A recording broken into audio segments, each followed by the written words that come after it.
ተመልካቾቻችን ካሪቡ አውቶሞቲቭ ፕሮግራማችንን እየተከታተላችሁ ትገኛላችሁ። በዛሬው ዝግጅታችን አንድ በነዳጅ የምትሰራ ረጅም ዕድሜ ያስቆጠረች መርሴዲስ ተሽከርካሪን ወደ ኤሌክትሪክ ኃይል ተጠቃሚነት የቀየሩ በርካታ ሰዎች አሉ። ከነሱ ውስጥ ደግሞ በአስተባባሪነት አቶ እሸቱ ይገኛል። ከጀርመን ሀገር ነው የመጣው። ምንድነው የተሰራው ስራ የሚለውን ወደ እናንተ እናደርሳለን። በላይ አብ ሞተርስም እዚህ ስራ ላይ ተሳትፏል። ተራ በተራ ያሉትን ነገሮች ወደ እናንተ እያደረስን ቆይታ እናደርጋለን። መልካም ጊዜ። እሸቱ መኮንን እባላለሁ። እኔ አዲስ አበባ ዩኒቨርሲቲ ኤሌክትሪካል ኢንጂነሪንግ ተመራቂ ነኝ። ከዛም በመቀጠል ጀርመን ሀገር ሄጄ በጀርመን የኮምፒውተር ኢንጂነሪንግ ተመራቂ ነኝ። ከዛም በመቀጠል በማስትሬቴን በብሩኔል ዩኒቨርሲቲ ነው የጨረስኩት የኮንትሮል ኢንጂነሪንግ። አሁን የምሰራው በጀርመን ሀገር በመርሴዲስ ቤንዝ ውስጥ ነው። ጀርመን ሀገር በመርሴዲስ ውስጥ ወደ 30 ዓመቴ ነው። አሁን 30ኛ ዓመቴ ነው። እዛ አዘ ኤክስፐርት ነው የማገለግለው። አሁንም ዋና የፕሮጀክት ማኔጅመንት ነው የምሰራው። ፕሮጀክት ግሩፕ ሊደር ነኝ።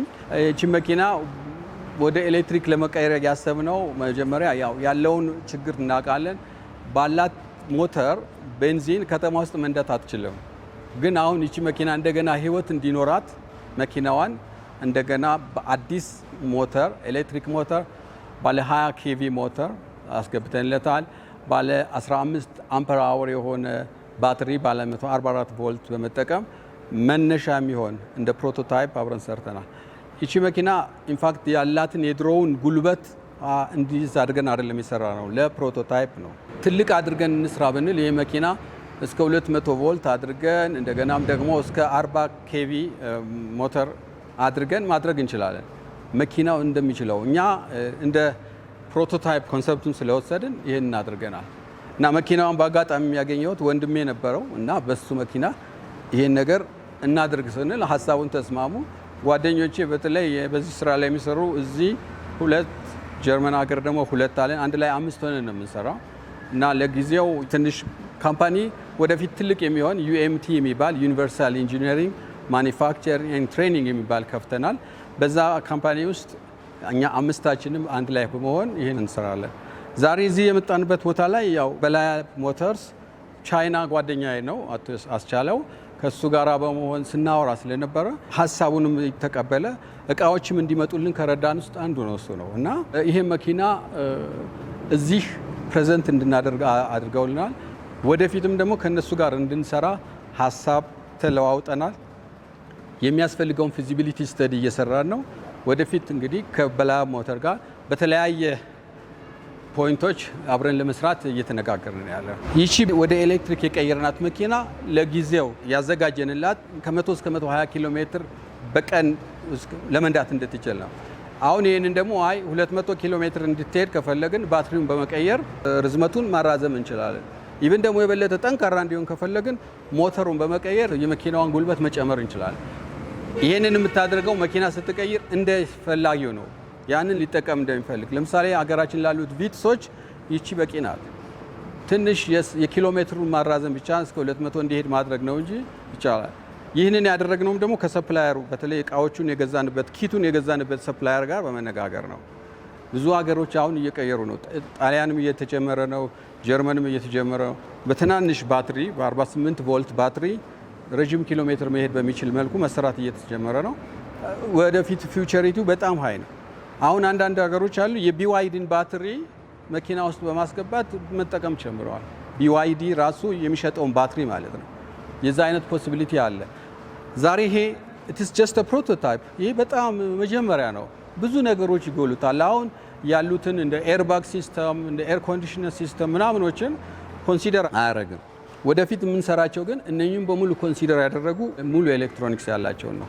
በነዳጅ የሚሰራ መኪና ያላቸው ግለሰቦች ወደ ኤሌክትሪክ ለመቀየር ሲፈልጉ እንደየፍላጎታቸው ይወሰናል። ለምሳሌ አንዳንድ መኪና በጣም ረዥም ኪሎ ሜትር መሄድ የሚፈልግ አለ እና በፓወር ሃይ የሆነ የሚፈልግ አለ። ደግሞም በአነስተኛ ለምሳሌ አነስተኛ የራይድ አይነት አገልግሎት የሚሰጡ 150 ኪሎ ሜትር እስከ 200 ኪሎ ሜትር ሊሚትድ ይሆናሉ እና ቫልዩ የተለያየ ነው። ያንን የሚወስነው ባትሪው ነው። የባትሪው ፕራይስ ለጊዜው እስከ 6000 5000 ዶላር ሊሄድ ይችላል። ከዛም ወደፊት ብዙ ሲሆን ዋጋው በጣም ይቀንሳል። ለጊዜው የተነሳ ነው ትንሽ ነው። በአጠቃላይ ስታሰብ ግን ዋናው ፕሮፊታቢሊቲው በምንድን ነው የሚታየው? ነዳጅው ነው። በአመት የሚነዳበት ወጪው ወደፊት ከሚያገኘው ቅነሳ ጋር ሲወዳደር ለምሳሌ ያለ አንድ መኪና 4 ሚሊዮን ብር መግዛት የማይችል ሰው በ1 ሚሊዮን ብር ያንን መኪና ማስቀየር ከቻለ ይሄ ደግሞ ትርፍ ለሱ ብቻ አይደለም። ገቨርንመንቱም ሊረዳው የሚገባው ምንድነው? በዛ ልክ የሚሆን ነዳጅ ማስገባት ያቆማል። በዛ ልክ የሚሆን የኢምፖርታችንን ይቀራል እና ኢትዮጵያን ኢንዲፔንደንት ለማድረግ ኢነርጂ ኢንዲፔንደንሲ በጣም ወሳኝ ነው ወደ ኤሌክትሪክ መቀየር። ለዛም ደግሞ ያው የመንግስትንም ትብብር እንፈልጋለን። ለዛም ደግሞ ተዘጋጅተናል። ይሄ መጀመሪያ ነው። ወደፊት ጥሩ እንደሚሆን እርግጠኛ ነኝ። እነ በላያብ ሞተርስ ከኛ ጋር ለመስራት ፈቃደኛ ሆነዋል። ስለዚህ ጥሩ ቦታ እንደርሳለን።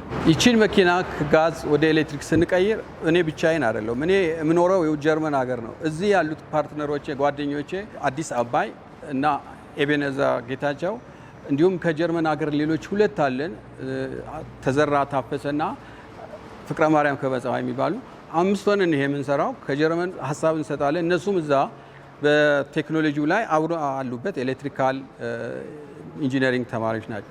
አዲስ አበባም እንደዚሁ ኤሌክትሪካል ኢንጂነሪንግ ግራጁዌት፣ የኢትዮጵያ አየር መንገድ ብዙ ዓመት የሰራ ነው። ኤቤኔዘር የቴምፓ ስራ አስኪያጅ ነው እና ይህንን የምንሰራው እኔ በአድቫይዝነት ለጊዜው እዚህ በሩቀት ሆኜ ነው የምሰራው፣ ግን አብዛኛውን ስራ የሚሰሩት እነሱ ናቸው። ሌሎቹም ደግሞ መካኒኮች አሉ። እንዲሁም ደግሞ ባለዚህ መኪና ባለቤት አብሮ ከዚህ ጋር ሲሰሩ ነበር እና ይሄ የህብረት ስራ ነው፣ የአንድ ሰው አይደለም። እኛ እውቀት ሼር እናደርጋለን። ሜካኒካል ኢንጂነሩንም የሚሰራው የኤቤኔዘርም እንደዚሁም አዲስም በኤሌክትሪካል ኢንጂነሪንግ ነው። እነሱ በህብረት ሆነን እየሰራ ነው። ይቺ መኪና ፕሮቶታይፕ ናት። እኛ በዚህ ላይ ፎከስ አናደርግም። ሰፊ አይዲያ አለን እና በተለይ የከስተመሩን በደንብ ለመሳብ ሀገርን ለመጥቀም ቆርጠን ተነስተናል። ያ ረጅም ጊዜ ነው ከጀመርን። ያለውንም ችግሮች እቃውን ለማስገባት ያለውን ነገሮች በሙሉ ተጋፍጠን እዚህ ደርሰናል። አሁን ይሄ ነው ሁኔታው። በጣም ደስ የሚለው ነገር ምንድነው? እነኚህ ከጀርመን ሀገር የመጡት 2 ጋዜጠኞች የጀርመን ቴሌቪዥን የመጀመሪያው ጋዜጠኞች ናቸው። የአርዲ የሚባለው የዛ ጋዜጠኞች ናቸው። የዚህ አይነት ስራ ኢትዮጵያ ውስጥ በመሰራቱ በመደነቅ ነው የመጡት እና እነሱ ኤክስትራ ለዚሁ ብለው ከጀርመን ድረስ መጥተዋል እና አሁንም ደግሞ እየቀረጿት ነው ያለችው መኪናዋን። ይሄ ነገር ለሁሉ ሰው እንደሚጠቅም የታወቀ ነው ማለት ነው።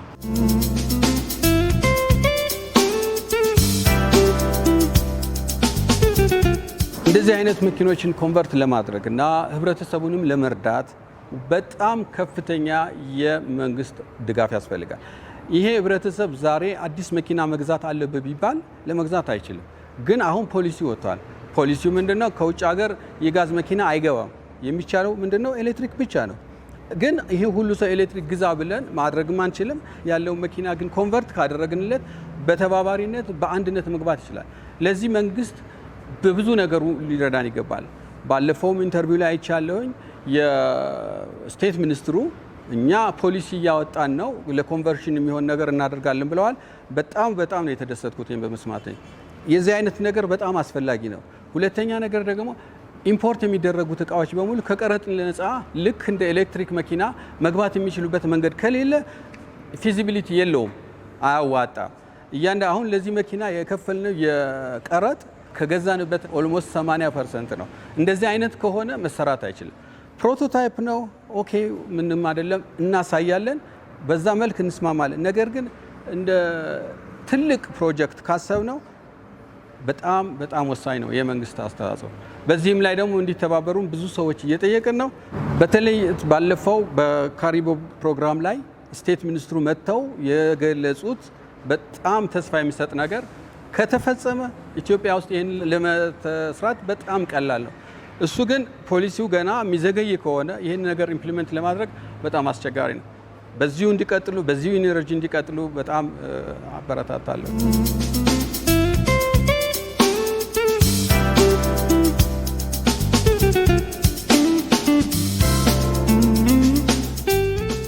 ካሪቡ አውቶሞቲቭ ፕሮግራማችንን እየተከታተላችሁ ትገኛላችሁ ተመልካቾቻችን። ዝግጅታችን አሁንም ይቀጥላል።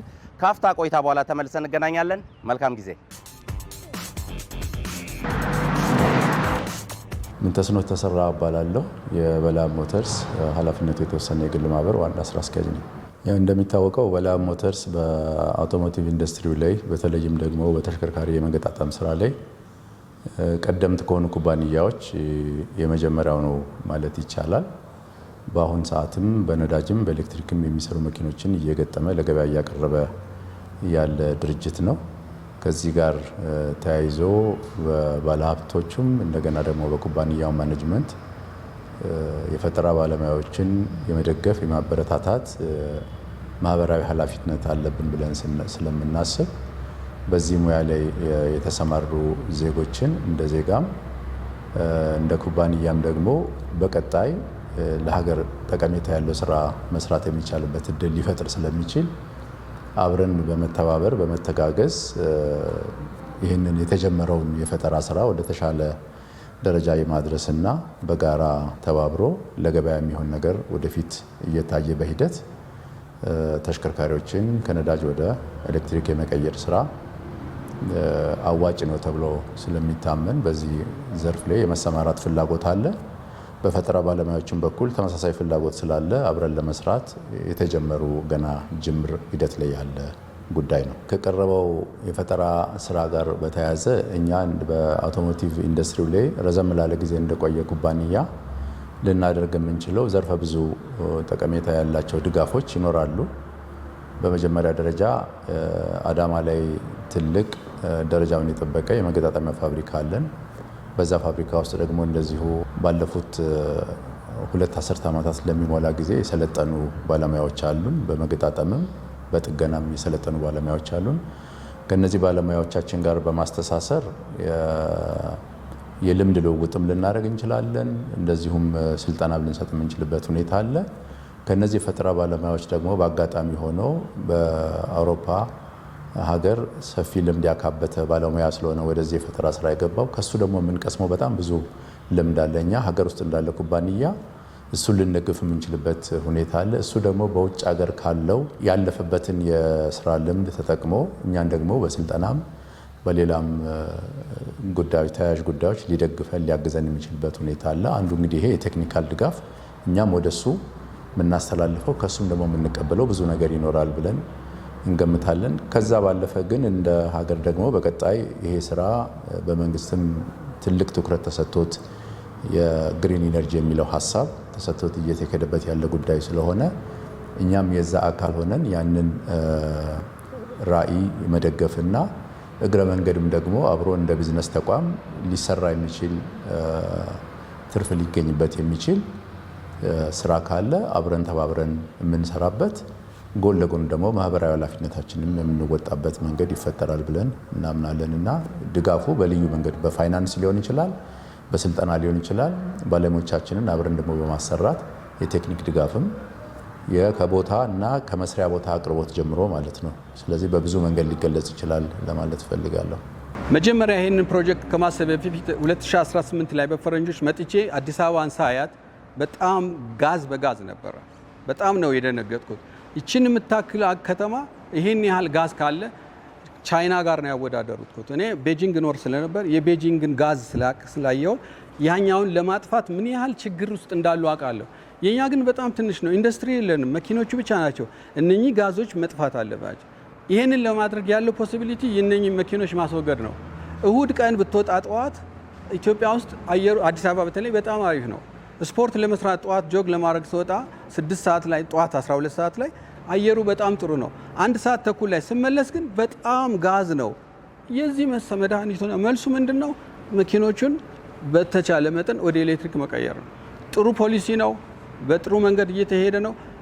አንዱ ትልቁ አድቫንቴጅ ይሄ ነው። ሁለተኛ ደግሞ እኛ ካርቦን ነፃ የሆነ አገር ካለን ኢትዮጵያ ራሷ ካርቦን መሸጥ ትችላለች። የካርቦን ገበያው ራሱ ዛሬ ከፍተኛ ነው።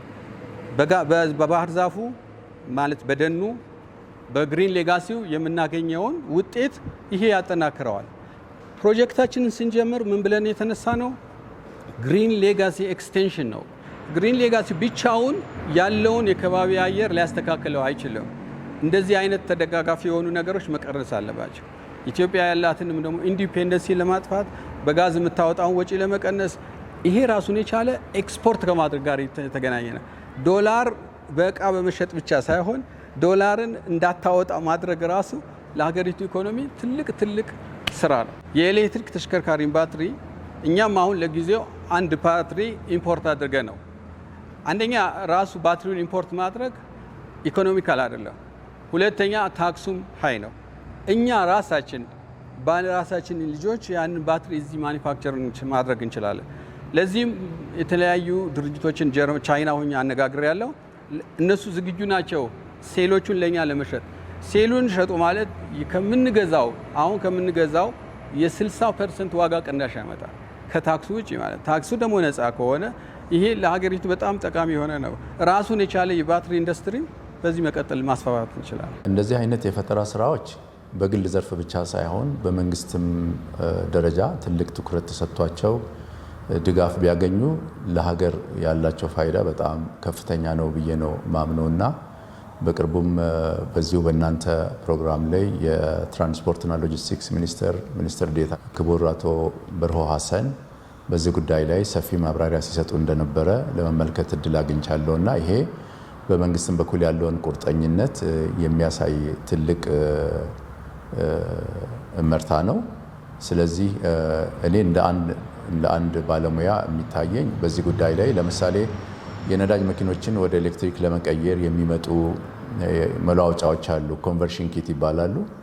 ያ ኪት እስካሁን እስከምረዳው ድረስ በጉምሩክ ባለስልጣን በኩል የራሱ ኤችኤስ ኮድ ተሰጥቶት የራሱ የታሪፍ ተሰጥቶት የሚገባበት ሁኔታ ገና በእይታ ላይ እንዳለ ነው የምረዳው እና እነዚህን የነዳጅ ተሽከርካሪዎችን ወደ ኤሌክትሪክ ለመቀየር የምናመጣቸው የኮንቨርሽን ኪቶች እንደ ማንኛውም ስፔር ፓርት የሚቀረጡ ከሆነ ሄዶ መጨረሻ ላይ ገበያ ላይ አዋጭነት አይኖራቸውም። ስለዚህ መንግስት ይህንን ተረድቶ ከፍተኛ ትኩረት ሰጥቶ ለዚህ ፐርፐዝ የሚመጡ የነዳጅ ተሽከርካሪዎችን ወደ ኤሌክትሪክ ኮንቨርት ለማድረግ የሚመጡ መለዋወጫ በኪት መልክ የሚገቡ እቃዎች በልዩ ሁኔታ ልክ ለኤሌክትሪክ መኪኖች የተሰጠው የታክስ ድጋፍ ለነዚህ እቃዎችም በእጅጉ ያስፈልጋቸዋል። አለዛ ፈጠራውንም ማበረታታት አንችልም። የተጀመረውንም የፈጠራ ስራ ከፍ ባለ ስኬል ሰርተን ወደ ኮሜርሻላይዝ ማድረግ ቢዝነስ ፊዚቢሊቲ ቶታሊ አዋጪ አይሆንምና ያ እንዳይሆን መንግስት ትኩረት ሰጥቶ በተለይ የታክስ ኢንሴንቲቭ ድጋፍ እና ባለሙያዎችም ደግሞ በሌላ መንገድ በልዩ ሁኔታ መደገፍ የሚችልበት ሁኔታ ቢፈጠር እንደ ሀገርም ያለው ጠቀሜታ ትልቅ ነው ብዬ አምናለሁ። በዚሁ አጋጣሚ ካሪቡ አውቶሞቲቭ ከዚህ ጋር በተገናኘ ብዙ ስራዎች እንደሚሰራ አውቃለሁ። ትልቅ የሆነ መረጃ ለማህበረሰቡ የማቀበል ከደህንነት አንጻር፣ ከቴክኒክ አንጻር፣ ሌሎች በግዢ ሂደቶችም የሚያጋጥሙ ጉድለቶችን ነቅሶ እያወጣ ለማህበረሰቡ አዌርነስ የመፍጠር ስራ እንደሚሰራ አውቃለሁ። በዚህ ምክንያት እኛም ከእናንተ ጋር ኮላቦሬት አድርገን እየሰራን እንዳለ አውቃለሁና ይህንን አጠናክሮ እንዲቀጥል አደራ ማለት ፈልጋለሁ። አመሰግናለሁ። ካሪቡ አውቶሞቲቭን ጀርመን ሀገር ሆኜ በጣም የምከታተለው ፕሮግራም ነው እና በዛ ፕሮግራም ላይ የምታቀርቡት ጠቅላላ ስራዎች ሪሊ በጣም ጥሩ ነው። በዚሁ ቀጥሉ። በተለይ እኛም አሁን ወደፊት ለማስተማርም ብንፈልግ ልጆች ማስተማር ነው ዋና ፍላጎቴ። እኔ ለማስተማርም ብንፈልግ እናንተን እንፈልጋቸዋለን። የምታደርጉ ለምሳሌ ስለ ባትሪ አገላ የተገለጸው ነገር አለ። የተለያየ ፕሮግራሞችን እከታተላለሁ። ካሪቡ ኢዝ ጉድ ሪሊ የምሬ ነው የምልህ እና ጥሩ ነው፣ በርቱ። እና ለእኔም አሁን አንዱ ሞቲቬት ያደረገኝ ነገር ውስጥ አንዱ የስቴት ሚኒስትር መቅረባቸው፣ እንዲሁም ባትሪ ሲቀይር የነበረው ልጅ የቮክስዋገን የቀየረውን ልጅም ተከታትየዋል። ኢቨን እሱን ራሱ ኮንታክት ማድረግ እፈልጋለሁ። ይህን አይነት ነገር ጥሩ ነው፣ በርቱ። ሪሊ አፕሪሺየት።